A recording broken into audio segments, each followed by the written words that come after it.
जय श्री कृष्णा। राधे राधे। आप सबका स्वागत है मेरे चैनल में। आज हम बात करेंगे कि पितृपक्ष का तृतीया और चतुर्थी श्राद्ध इकट्ठा पड़ रहे हैं और ये दोनों किस तरीके से इकट्ठा श्राद्ध किए जाएंगे। हिंदू धर्म में पितृपक्ष का अत्यंत विशेष और पवित्र महत्व है। मान्यता है कि इस अवधि में श्राद्ध और पिंडदान करने से पितरों की आत्मा संतुष्ट होती है और उनका आशीर्वाद सदैव परिवार पे बना रहता है।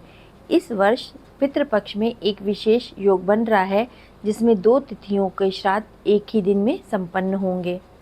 इस साल पितृपक्ष की शुरुआत 7 सितंबर को हो चुकी है, जो कि 21 सितंबर को सर्वपितृ अमावस्या के साथ समाप्त होगी।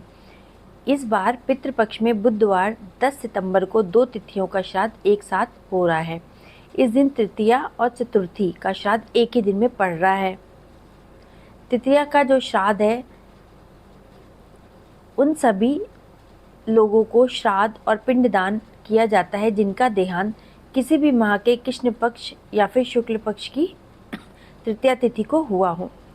तृतीया श्राद्ध को आमतौर पे तीज श्राद्ध भी कहा जाता है। और जो चतुर्थी का श्राद्ध है वो बुधवार 10 सितंबर को चतुर्थी का श्राद्ध भी किया जाएगा। इस दिन परिवार के उन लोगों को सदस्यों का श्राद्ध और पिंडदान किया जाएगा जिनका निधन किसी भी माह के कृष्ण पक्ष और शुक्ल पक्ष की चतुर्थी को हुआ हो। अब हम बात करते हैं कि तृतीया जो श्राद्ध है उसका समय क्या है। तो सुबह 11:53 से लेके 12:43 तक है श्राद्ध।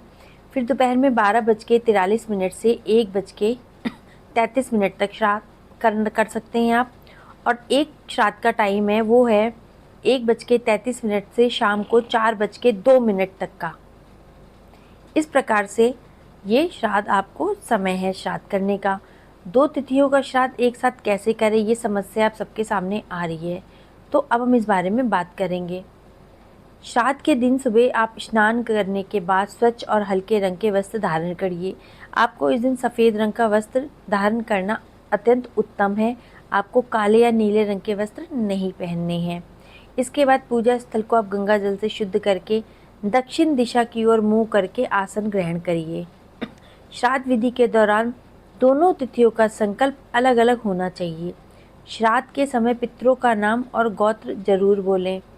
फिर तांबे के एक पात्र में गंगा जल, काले तिल, जौ और दूध मिलाएं। प्रत्येक तिथि के पितरों के लिए 3-3 बार जल अर्पित करें। तर्पण के समय कुश की अंगूठी दाहिने हाथ की अनामिका पहले और इसी हाथ से अंगूठे की तरफ से पितरों को तर्पण दें।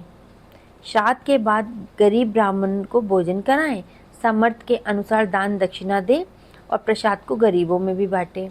दोनों तिथियों के पितरों का दान भी अलग अलग ही करना चाहिए।